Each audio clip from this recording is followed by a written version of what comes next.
La semana pasada hablábamos acerca de que Dios es Dios de íntimos, no de simpatizantes. La serie se podría llamar de estos días es Dios de íntimos.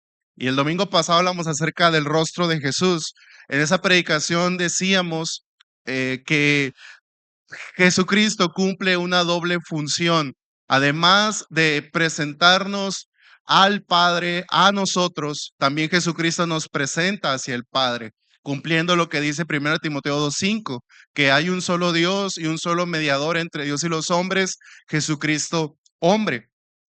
Jesús entonces, concluíamos que Jesucristo no solamente murió para darnos entrada al cielo, sino que también murió para abrirnos las puertas a una relación con Dios Padre, una relación que estaba rota a causa de nuestro pecado. Había una división, pero Jesucristo rompió esa división, rasgó ese velo y nos permitió tener una reconciliación con el Señor.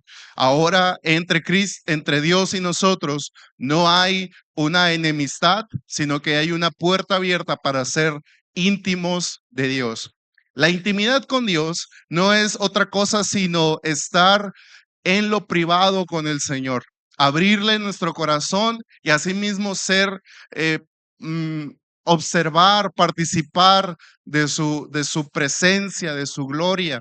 En esos tiempos privados en los cuales usted y yo podemos conocer más al Señor, digerir su persona, su carácter, sus motivaciones. Esos tiempos en los cuales no hay nadie predicándonos, pero el Espíritu nos está predicando a cada uno de nosotros. Donde no hay nadie tocando nuestras espaldas, pero está el Señor abrazándonos, restaurándonos y protegiéndonos. Momentos en los cuales no vamos con un terapeuta, pero el Señor nos sana en lo privado. Momentos en los cuales no hay música, pero estamos levantando una adoración personal, en donde tal vez no sabemos cantar, pero le decimos, Señor, en este tiempo privado, yo te agradezco, yo te reconozco, yo hago memoria de cómo tú has obrado en mi vida. Y por eso es que yo te digo que tú eres digno, tú eres santo, tú eres perfecto, tú eres misericordioso, tú eres bondadoso. En esos tiempos privados son en los que tenemos una transformación, tanto de mente como de espíritu, y asimismo nuestra relación con el Señor fortalece. Por años a esto se le llama una práctica, perdón, a la cual se le llama devocional, ha sido clave de la vida de cada uno de nosotros. ¿Cuántos de nosotros practicamos un devocional personal, diario? Yo sé que yo envío audios por WhatsApp a diario y usted lo puede tomar de base para eso, pero no es suficiente el audio que se envía. Si usted está en un grupo de devocionales en WhatsApp, no es suficiente escuchar audios. Es necesario también nosotros participar activamente en ese devocional, orar activamente, leer la Biblia activamente, ayunar activamente. Es necesario tener un devocional diario. Hace unas semanas, bueno, hace ya meses, platicamos en un miércoles que es muy evidente cuando alguien tiene un devocional y cuando no. Podríamos pensar que es algo muy oculto, muy personal, pero no. Se muestra, o sea, es evidente cuando alguien tiene una relación íntima con Dios saludable, porque es alegre, es feliz, es una persona que te inspira confianza, es una persona que sabe hablar con las escrituras. Tal vez no será muy elocuente o tal vez sí, pero sabe hablar con las escrituras, sabe inspirar confianza, inspirar la fe en otras personas. En fin, cuando una persona,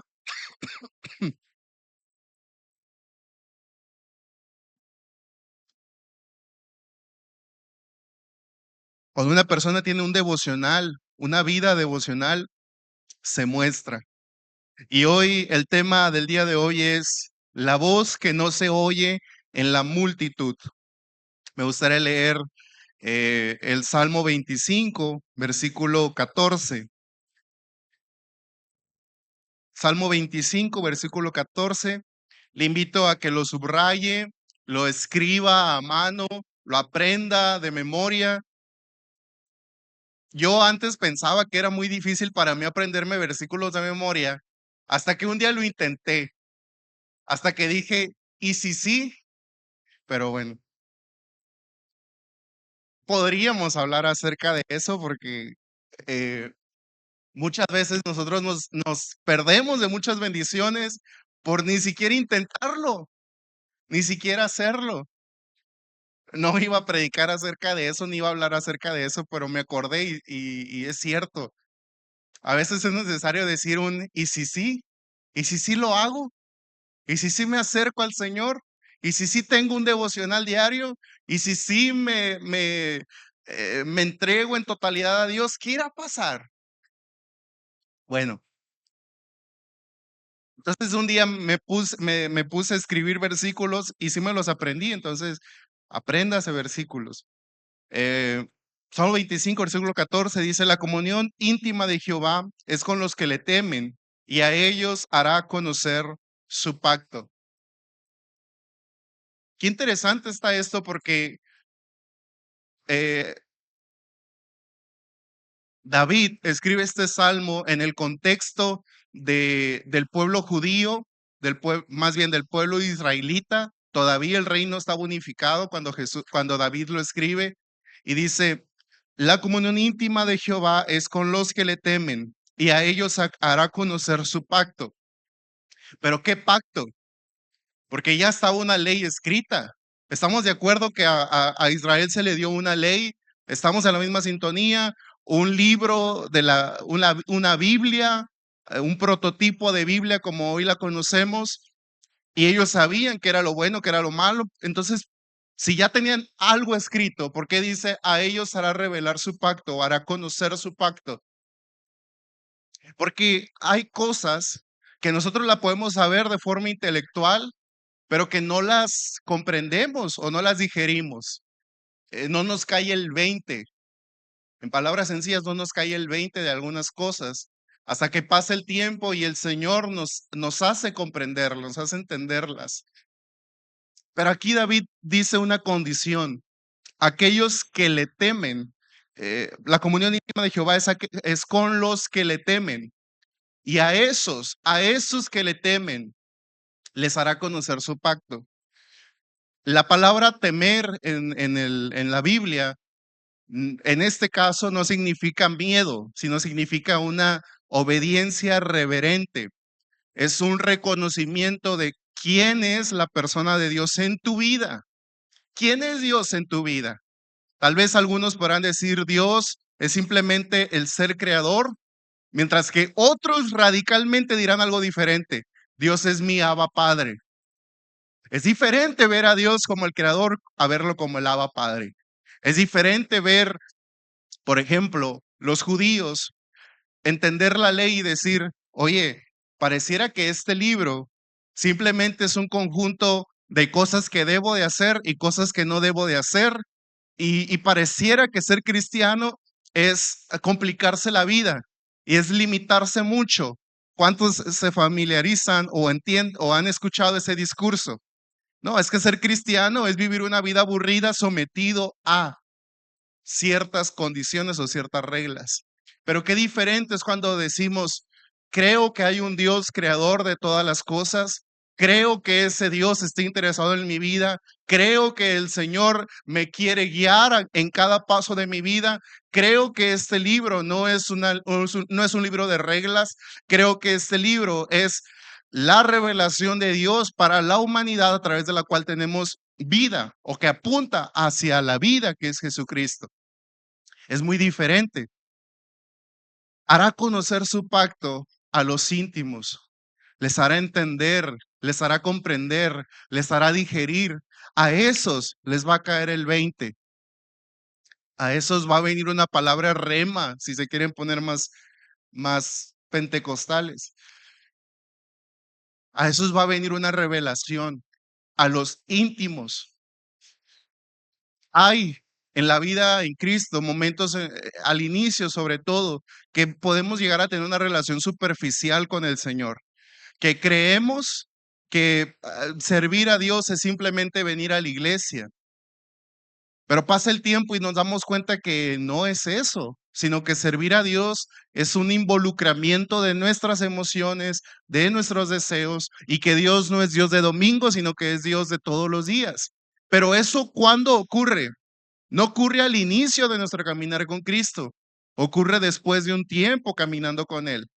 ¿Cuándo? Cuando nos hacemos íntimos de Él. Cuando aprendemos a temerle, a reconocerle como el Dios de nuestras vidas, como nuestro Abba Padre, es que Él nos hace conocer su pacto. Hay cosas que no se pueden entender de forma racional, sino que Dios las muestra a través de nuestras vidas. Si yo fuera un predicador de hace 40 años, diría, hay cosas que solamente el Espíritu te ministra. Hay cosas que el Espíritu te tiene que ministrar. Esas cosas que el Espíritu te tiene que ministrar, lo va a hacer en lo privado, no en lo público. Si usted me pregunta, ¿dónde te has gozado más y dónde has tenido mayor plenitud en tu relación con el Señor? No les diría en absoluto que en este lugar. Sería en el lugar privado. Aquí es muy raro que yo llore. Allá sí puedo llorar, no por presión, sino porque sale algo, fluye. Aquí pocas veces se ha hablado en lenguas aquí, pero allá es algo totalmente diferente. Hay una intimidad que cada uno de nosotros debemos de buscar. Hay algo privado que cada uno de nosotros debemos de buscar. Hay algo que si se lo platico, pues va a estar padre, va a estar bien, para que hasta que usted no lo viva, esto va a parecer una locura. Y más adelante vamos a entrar en ese versículo. Em, el proverbio 8:17 dice, yo amo a los que me aman y me hallan los que temprano me buscan. Yo amo a los que me aman y me hallan los que temprano me buscan.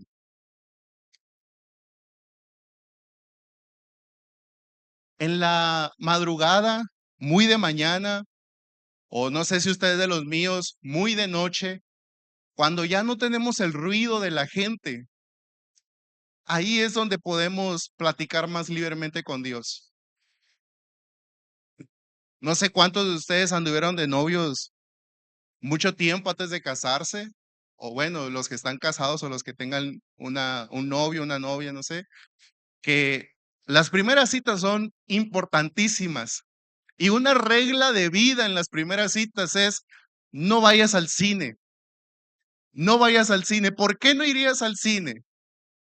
O sea, en la primera cita no vas a invitar a una muchacha al cine y tú como muchacha no vas a aceptar una invitación al cine. ¿Por qué? Porque en el cine pues no van a platicar. Si no se conocen, no van a platicar. Van a estar viendo la película y va a haber el ruidajo y si ustedes se ponen a hablar, la gente los va a mirar mal y les van a estar callando. A lo mejor la persona que invitaste, pues va a querer ver la película y tú vas a estar ahí de enfadoso, de enfadosa queriéndole sacar plática. No es el lugar, ¿verdad? ¿Por qué? Porque para conocer a alguien se tiene que haber un diálogo, tiene que haber un tiempo en el que esa persona y tú estén solos para platicar, o en un lugar público, pues, pero que haya esta comunicación. Y con el pasar del tiempo, una de las principales causas del deterioro en una relación es la falta de comunicación. No me refiero a expresarlo, simplemente falta tiempo para estar dispuesto a escuchar a la otra persona. Porque hay mucho ruido a nuestro alrededor. Y el ruido, en el caso del cine, es un ruido sonoro, es un ruido real, pero con el pasar del tiempo el ruido se vuelve compromisos, hijos, un día que no te alcanza, que tú dices, oye, ahorita no hay tiempo como para tener una plática esposo-esposa. O sea, ahorita ya estamos muy cansados, yo ya estoy muy cansado, yo quiero llegar a acostarme. ¿Sí o no? Sucede, ¿no? O con los hijos o las responsabilidades. Y bueno, Siempre se tienen que cuidar esos tiempos, apartar un tiempo para. Pero ocurre algo. Primeramente, a una persona nunca se le deja de conocer, por lo cual nunca debemos de dejar de hablar con la persona, con alguna persona que queramos conocer. Segundo, cuando amas a alguien, hablas con esa persona. O sea, no te van a forzar a hablar con alguien con quien a quien tú amas, o sea, tú vas a querer hablar con esa persona. El caso de la sabiduría, leíamos en Proverbios, la sabiduría, decíamos, creo que fue el martes o el miércoles que nos tocó esta parte en el devocional, que la sabiduría, muchos están de acuerdo en que es una representación de Jesús, en cómo la sabiduría se presenta. La sabiduría se presenta ante los hombres en el capítulo 8 diciendo, vengan a mí, conózcanme, sepan que conmigo están las riquezas, sepan que conmigo está el conducirse bien, el bienestar, sepan que conmigo. Y después dice, yo amo a los que me aman y me hallan los que temprano me buscan. Y ahí es donde nos acordamos de este famoso meme, y si sí lo busco, ¿qué habrá? ¿Qué sucederá si hoy yo me dispongo a buscar del Señor? ¿Qué sucederá? Como les decía, una persona que tiene una relación íntima con el Señor es evidente, se muestra. O sea, tú lo ves y tú dices, no, esa persona está entregada al Señor. ¿Qué sucederá? Respuesta de la sabiduría es, me vas a encontrar. Si tú me buscas, me vas a encontrar. Si tú me amas, yo te voy a amar. Y ese amor eh, es un amor recíproco y es un amor real. Si tú buscas hoy al Señor, si tú invocas al Señor, el Señor será presente. Dice la palabra en Amós, búsquenme y vivirán. La cuestión es, la vida está ahí, la vida está aquí y muchas veces no somos siquiera para extendernos. Me acuerdo de este pasaje que dice, acerquémonos pues al trono de la gracia para alcanzar misericordia, para alcanzarla. Filipenses capítulo 2 dice Pablo, para ver si logro agarrarme de aquello para lo que fui primeramente tomado por el Señor, alcanzar aquello para lo que fui alcanzado por el Señor. Esta predicación de este domingo es un llamado a ir a tocar esa gloria. Es ir a ese lugar privado, es alcanzar aquello que el Señor nos está ofreciendo a cada uno de nosotros. El Señor nos dice que el Señor nos dice, yo amo a los que me aman y me hallan los que temprano me buscan. El Señor se revela en lo íntimo, en lo privado.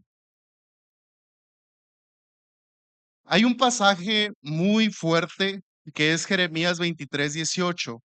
Dice, porque ¿quién estuvo en lo secreto de Jehová y vio y oyó su palabra? ¿Quién estuvo atento a su palabra y la oyó? Hubo un momento en el pueblo de Israel que hace como 2 domingos hablamos acerca de eso, el cautiverio babilónico, un tiempo en el que el Señor to- apro- mm, usó ese cautiverio babilónico para formar al pueblo judío, para limpiarlo, para purificarlo, para llevarlo a la madurez. Y había gente en el pueblo que decía, no va a ocurrir una desgracia. El Señor no va a permitir que vayamos al cautiverio. Y aquí lo que estamos leyendo de Jeremías capítulo 23 es la respuesta de Dios a esas personas, a esos falsos profetas, a esos falsos pastores del pueblo. Ellos decían, no va a ocurrir nada malo, no va a pasar nada malo con nosotros, vamos a estar bien siempre. Nosotros somos el pueblo de Israel, ¿qué nos va a poder ocurrir a nosotros? La cuestión es que el Señor responde, a ver, ustedes están hablando eso, pero ¿quién de ustedes estuvo en el lugar secreto? ¿Quién de ustedes oyó la palabra? ¿Quién estuvo atento a mi palabra y lo oyó? Hoy el Señor nos dice a nosotros, a ver, ¿tú ya estuviste en ese lugar privado? ¿Tú ya oíste esa palabra? ¿Tú ya estuviste? ¿Tú ya me conociste a mí? Cuando nosotros no estamos cerca del Señor, fácilmente podemos perder el rumbo, fácilmente podremos equivocarnos, podremos hablar cosas acerca del Señor que realmente no son dadas por Dios. Podríamos hablar de Dios de una forma equivocada. Podríamos presuponer cosas acerca de Dios que no tienen nada que ver con la realidad. Simplemente le recuerdo lo que la famosa palabra o el famoso discurso que hay actualmente. Dios es amor. Y pues Dios no va a permitir que nadie vaya al infierno porque Dios es amor.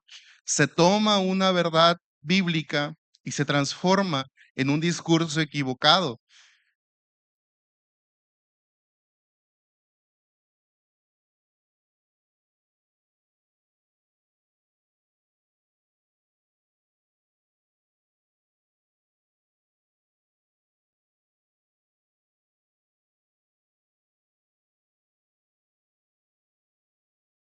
Versículo 22 también dice, pero si ellos hubieran estado en mi secreto, habrían hecho oír mis palabras a mi pueblo y lo habrían hecho volver de su mal camino y de la maldad de sus obras. Cuando no estamos en ese lugar secreto, fácilmente nuestras vidas pueden perder el rumbo. Qué curioso que aquí el Señor, a ver, pongamos en contexto. ¿Por qué es que venía este juicio de parte de Dios para el pueblo judío? Primeramente, porque habían buscado ayuda de naciones extranjeras que no, haciendo menos la ayuda de Dios. Segundo, habían permitido idolatría en el pueblo. Tercero, los reyes habían perdido totalmente el rumbo. En vez de servir a Dios, servían a dioses falsos. Les pregunto una cosa, ¿por qué era necesario que estuvieran los profetas, los sacerdotes, la gente de eminencia en el pueblo? ¿Por qué era necesario que, que estuvieran en lo secreto? ¿Qué acaso no tenían una Biblia que les decía lo que tenían que hacer? ¿Qué acaso habrá algo que escapa de nuestra percepción de la primera lectura de la Biblia? ¿Qué acaso habrá algo que va más allá de una simple lectura que hacemos un domingo en la mañana? ¿Qué acaso habrá una madurez que no se alcanza un domingo en la mañana en una predicación de domingo? ¿Acaso habrá una madurez que va más allá de la oración que hacemos los miércoles o el discipulado que hacemos los miércoles? ¿Qué acaso habrá una madurez, un entendimiento que va más allá de simplemente escuchar una predicación o poner música cristiana en YouTube? ¿Qué acaso habrá una madurez, un entendimiento que escapa, que no se encuentra donde hay mucho ruido, sino que se encuentra donde solamente está la presencia de Dios en nuestras vidas? ¿Habrá una cercanía espiritual que no se alcanza en la multitud ni en el ruido? ¿Por qué es que el Señor les dice a los profetas, si hubieran estado en mi secreto, le hubieran dicho al pueblo de su mal camino, los hubieran redirigido hacia lo correcto? ¿Qué acaso no tenían una ley en Éxodo, en Deuteronomio, en Levítico? ¿Qué acaso no tenían eso? Ocurre algo en lo privado. En lo privado es donde somos transformados. En lo privado es en donde somos cambiados. Segunda de Corintios 3:18 dice, por tanto nosotros todos, mirando a cara descubierta como en un espejo la gloria del Señor, somos transformados de gloria en gloria en la misma imagen como por el Espíritu del Señor. En esos lugares privados es en donde el Señor nos hace nacer, nos hace comprender su verdad. comprender sus motivaciones. Decíamos el domingo pasado, usaba el ejemplo de la pared blanca. Cuando nosotros estamos rodeados de una pared negra y un puntito negro se pone sobre ella, el puntito negro representa nuestro pecado, pues no nos va a causar problemas. Por eso es que cuando nos hablan de pecado y todavía no hemos conocido al Señor, el pecado pues no nos causa polémica. Pero cuando conocemos al Señor, cuando conocemos su justicia y su santidad, cuando nos damos cuenta que sí hay alguien que es diferente a nosotros, que sí hay alguien que no hace excepciones en su santidad, sino que Él es santo, santo, santo, entonces ahora sí, ese puntito negro en la pared blanca se nota y se nota mucho y causa mucha tensión visual.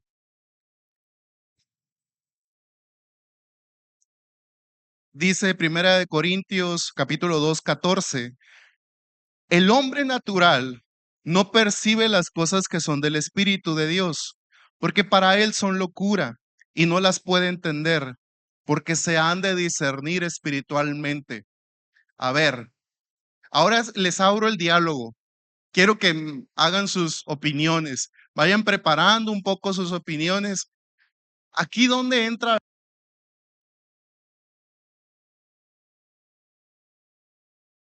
sí, aquí donde entra la razón humana, aquí donde entra el mucho estudio, aquí donde entra una hermenéutica súper estructurada. La hermenéutica es la forma de interpretar la Biblia. Aquí ocurrirá un límite de la comprensión humana.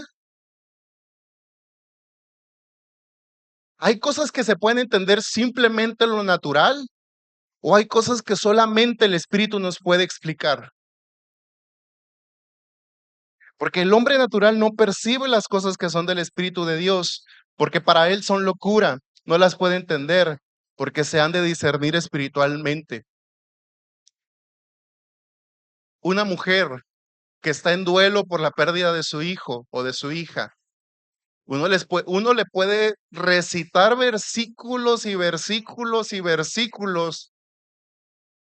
Y a lo mejor y en su mente va a entenderlos, va a comprenderlos, uno le va a dar una correcta interpretación, una explicación buena, pero apenas en la intimidad esa mujer va a poder entender que aún en la muerte de su hijo, Dios sigue siendo bondadoso, Dios sigue siendo fiel. Hay una sanidad que no viene por escuchar muchas predicaciones, ni por leer muchos versículos, ni por tener un estudio bíblico muy profundo. Hay una sanidad en la cual la palabra se hace viva para nosotros por el Espíritu Santo que nos hace comprender. En ese lugar privado es donde comprendemos. En ese lugar privado, por otro lado, decisiones complicadas, decisiones que si alguien las escucha, que tú las vas a tomar, te va a decir, oye, ¿estás loco? ¿Cómo se te ocurre hacer eso? Y solamente en el lugar privado es que el Señor te hace comprender a través de la palabra, obviamente, su propósito para tu vida.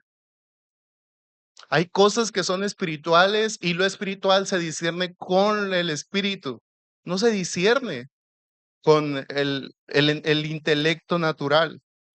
El hombre natural, el intelecto natural, no percibe las cosas que son del Espíritu de Dios, porque para él son locura y no las puede entender, porque se han de discernir espiritualmente. Hace meses platicaba con Daniel acerca de esto. Las predicaciones comúnmente van enfocadas hacia el intelecto de las personas de un tiempo para acá.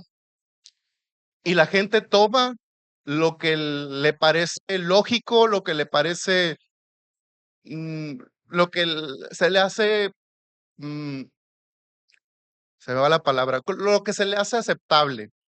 Y empezamos a predicar hacia el intelecto y tratamos de hacer una predicación no apoyada en el Espíritu Santo, pero debemos de entender que hay un doble discurso. Cuando se predica hay un doble discurso. Mientras que está la persona predicando al intelecto, el Espíritu Santo está predicando al espíritu de cada uno de nosotros. El Espíritu está hablando al espíritu de cada uno de nosotros. De repente, aunque no es una predicación tan elocuente, tan preparada, el Espíritu nos hace dar clic con una parte. Decimos, esto yo nunca lo había visto, esto nunca lo había entendido, esto, Señor, yo nunca te había visto de esta forma. Señor, yo nunca te había comprendido de esta forma. Tenemos que entender que el cristianismo no es solamente lo que nos conviene, lo que nos hace bien o lo que se nos hace lógico o aceptable. El cristianismo es seguir los pasos de Jesús. Y hay pasos de Jesús que no se entienden según lo que me parece bien o lo que comprendo o lo que me pasa o no me pasa, sino que se comprende, Señor, tú me estás poniendo hoy fe en este versículo y voy a dar este paso de fe. Señor, hoy tú me estás revelando una parte de tu corazón, de tu persona. Y por último, quiero hablar acerca de Samuel. No sé si usted conozca la historia, pero para resumírsela, no hacerla muy larga, la historia, resulta que Samuel era el fruto el hijo de una mujer estéril, de Ana, y de Elcana, su papá, si no mal recuerdo. Esta pareja no podían tener hijos. Ana, su mamá, ora por mucho tiempo y de una forma apasionada y Samuel nace. El Señor permite el nacimiento de Samuel y Ana lo entrega al servicio de Dios. Eso no es a lo que quiero llegar, pero es parte necesaria. Samuel entonces es entregado al sumo sacerdote Elí, ya cuando tiene un poquito más grande, unos 2, 3 años, lo entrega al sacerdote y Samuel se dedicó totalmente al servicio de Dios en el tabernáculo. En aquel tiempo, es importante saber, el tabernáculo era un espacio no igual, pero más o menos del tamaño de aquí del templo, y como de aquí para allá era, bueno, de aquí para allá era el lugar santo, de 4 metros por 4 metros. De aquí hasta donde está Roberto era el lugar santísimo, por así decirlo. Y en el lugar santísimo, perdón, el lugar santo, allá era el lugar santísimo, el lugar más santo, y el lugar santo. El punto es de que en este lugar santo es donde se hacían las ceremonias, los rituales. Y había una lámpara en ese lugar de siete lámparas, un candelero pues de 7 lámparas. Y Samuel tenía un trabajo. Samuel tenía un trabajo bien sencillo, que era encender esas lámparas. Y Samuel tenía que estar ahí atento de que no se apagaran, que las prendieran. El punto es de que un día Samuel estaba acostado en el templo, en una de las bancas, en el tabernáculo, perdón. A lo mejor y le hicieron una banquita, le hicieron una camita o no sé, pero ahí estaba Samuel de 12 años aproximadamente acostado. Tenía casi, casi de cabecera el arca del pacto. Casi, casi de cabecera tenía el lugar donde se hacían los sacrificios animales. O sea, Samuel estaba en el lugar físico en donde se manifestaba la presencia de Dios. Y una noche la voz de Dios le habla y le dice, Samuel, Samuel. Samuel se despierta, no entiende qué está pasando, va con Elí, mientras que Samuel estaba en el tabernáculo acostado, Elí estaba allá en su cuarto, en su lugar personal, acostado. Va con Elí y le dice, oye, Señor, ¿me llamaste? Elí, ¿me llamaste? Y le dice, no, vuélvete a acostar. Así sucede otras 4 ocasiones, hasta que por fin eh, se vuelve a despertar Samuel, porque la voz le vuelve a decir, Samuel, Samuel. Va con Elí y le dice, a ver, creo que Dios es el que te está hablando, así que cuando te vuelva a hablar la voz, tú le vas a decir, heme aquí, ¿qué quieres que haga? ¿Para qué me estás hablando, Señor? Samuel lo hace y recibe una palabra Primeramente recibe su llamado. Samuel fue el primer profeta oral del tiempo del profetismo de Israel y el último juez de Israel, porque después hubieron reyes. Samuel en ese lugar íntimo y privado recibió su llamado y recibió su primera profecía. Y la primera profecía no era para Samuel, era para Elí. Era una profecía de juicio para Elí y para su familia. Pero quiero desglosar un poco desmenuzar un poco la historia. Simplemente, si usted quiere leerla, está en el primer libro de Samuel, capítulo 3, de 2 al 4. Aconteció un día que estando Elí acostado en su aposento, cuando sus ojos comenzaban a oscurecerse de modo que no podía ver, Samuel estaba durmiendo en el templo de Jehová, donde estaba el arca de Dios, y antes que la lámpara de Dios fuese apagada. Jehová llamó a Samuel y le respondió, heme aquí. En fin, primer punto, Samuel, ¿en dónde estaba acostado? Samuel estaba acostado en el tabernáculo.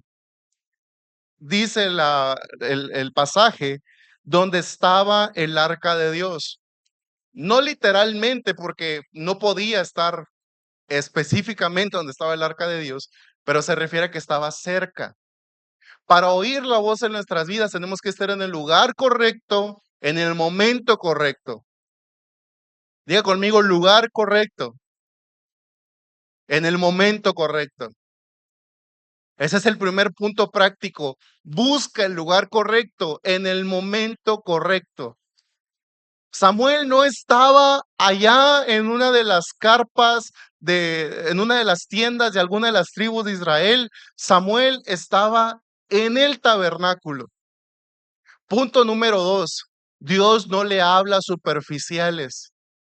La profecía no era para Samuel, era para Elí. Pero ¿por qué Dios no le habló directamente a Elí? Porque Elí no era cualquier hombre.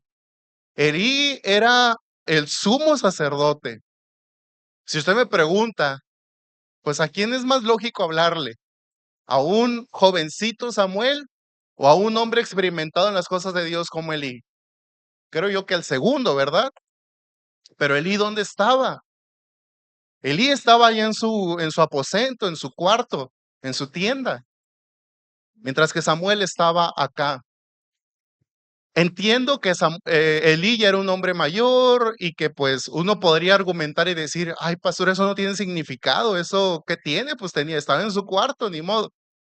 Esa separación entre Dios y Elí no solamente se manifestaba en dónde dormía, sino también en su conducta. Los hijos de Elí fueron lo peor de lo peor en aquel tiempo. La conducta de Elí no solo se mostraba en dónde dormía, en dónde reposaba su cabeza, sino también en cómo dirigía su casa. Elí estaba lejos de Dios, así como lejos estaba su familia. Elí no estaba en la intimidad y su familia ni siquiera en la obediencia a Dios. Dios no le habló a Elí porque Elí no estaba disponible para oír la voz de Dios. Diga conmigo, no disponible. Elí tal vez estaba en el ruido de los compromisos ministeriales, estaba en el ruido de atender a su casa, que ya pronto iban a ser su nieto, que ¿saben cómo se llamaba su nieto? ¿Cómo se llamó su nieto? Después les digo cómo se llamó.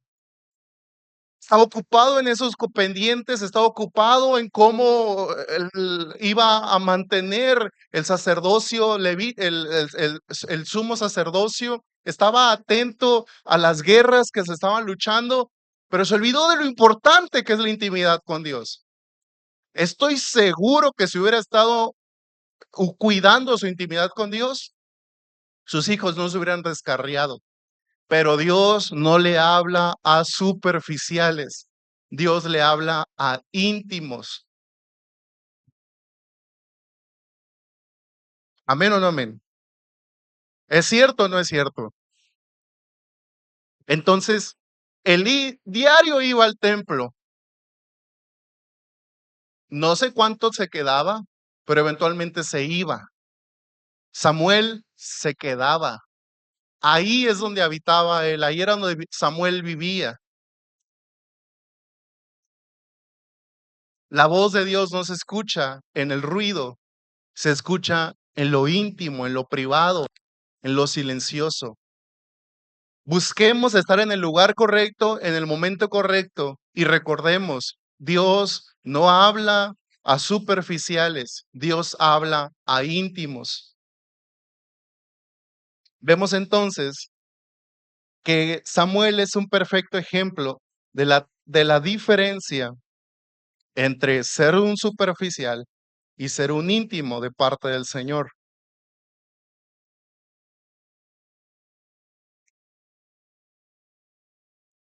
Quiero que meditemos un poco en la cultura en la cual vivimos. Vimos una cultura cristiana aquí, no allá afuera, aquí, no en Betel solamente, sino a nivel región, nación tal vez, espero que no a nivel mundial, que se nos enseña que ser cristiano es simplemente comportarse de cierta forma, ir a la iglesia cada cierto tiempo, eh, aprender o llevar un curso de cierto cual manera. Pero la realidad es que Dios nos llama a algo más sencillo y más profundo, amarle. Y eso nos lleva al versículo con el que iniciamos en Proverbios 8, 17, si no mal recuerdo. Yo amo a los que me aman y me hallan los que temprano me buscan. Samuel ni siquiera se esperó a la mañana. Samuel ahí dormía. Yo creo que debe de haber un tiempo privado de oración, pero ¿saben cuándo he disfrutado más la oración? En el día a día, en la plática común, de camino al trabajo, de regreso al trabajo, que no estoy diciendo que sustituya un tiempo privado de oración, pero eso es algo hermoso. Habitar, o sea, estar momento tras momento hablando con Dios es, es lo perfecto. Sepa bien que cuando estamos en la intimidad, estamos conectados con la fuente de la vida. La gente nos va a decir, ay, qué religioso eres. Usted le va a contestar, no, estoy conectado a la fuente de la vida. No sé si usted ha notado el cambio de su vida sin tener un devocional y su vida teniendo un devocional, pero hasta el ánimo le cambia. Parece que la batería se está descargando y usted se conecta a la fuente de electricidad y vuelve la vida. No sé si les ha pasado, pero ahí en el seguro, hasta con gusto, atiendo a todos los pacientes gruñones que hay, porque es un devocional, porque te conectas a la fuente de la vida. Cuando estamos en la intimidad, somos dirigidos por su espíritu, no por nuestra mente. No somos como los profetas que leíamos en Jeremías, que hablaban de lo que querían hablar o que se autoengañaban a sí mismos creyendo que ese mensaje venía de Dios, sino que en lo íntimo Dios nos revela su propósito para nuestras vidas. En lo íntimo podemos descansar y recibir nuevas fuerzas que vienen de parte del Señor. No es una autoayuda, no es una catarsis, no es una iluminación como la propone la nueva era. Es conectarse con el Señor, es hablar con Dios. Y ahí es donde recibimos fuerzas, fuerzas que no vienen de uno, fuerzas que no nacen de uno, fuerzas que nacen del Señor. Cuando estamos en la intimidad, aún en el silencio, donde no hay ninguna otra voz humana hablándonos, tenemos la certeza de que no estamos solos. Dios está con nosotros. En la intimidad es donde Dios nos da alegría, sí, pero también es donde nosotros le brindamos a Dios alegría, porque Dios se complace cuando le buscamos, porque Dios ama a los que le aman, porque Dios se complace en que tú hables con Él, de la manera que sea. ¿Por qué? porque te ama. Domingo pasado veíamos Jesucristo viniendo a establecer un camino abierto hacia el Padre. El Señor se complace en eso. Y por último, estando en la intimidad, viviremos con propósito. Te quiero invitar a orar ahí donde tú estás y te pido que hagas una oración privada, sincera, donde abras tu corazón al Señor. Lo que Dios haya movido en tu corazón a través de este mensaje, óralo al Señor. No te voy a dirigir como tal en una oración. Te invito más bien a que tú ores de forma privada. Si tal vez has pasado meses sin hablar con Él, hoy te invito a que retomes ese diálogo. Si no has hablado con Él nunca en tu vida, te invito a que le abras la puerta de tu corazón y Él te llenará, te salvará y te hará una nueva criatura. Y si hoy estás viviendo la vida en Cristo, unido a Cristo, te invito a que nunca dejes de hablar con Él. Y en esos momentos recordamos Juan 15:5. Yo soy la vid y ustedes son los pámpanos. Si el que permanece en mí y yo en él es el que lleva mucho fruto, porque separados de mí, nada pueden hacer.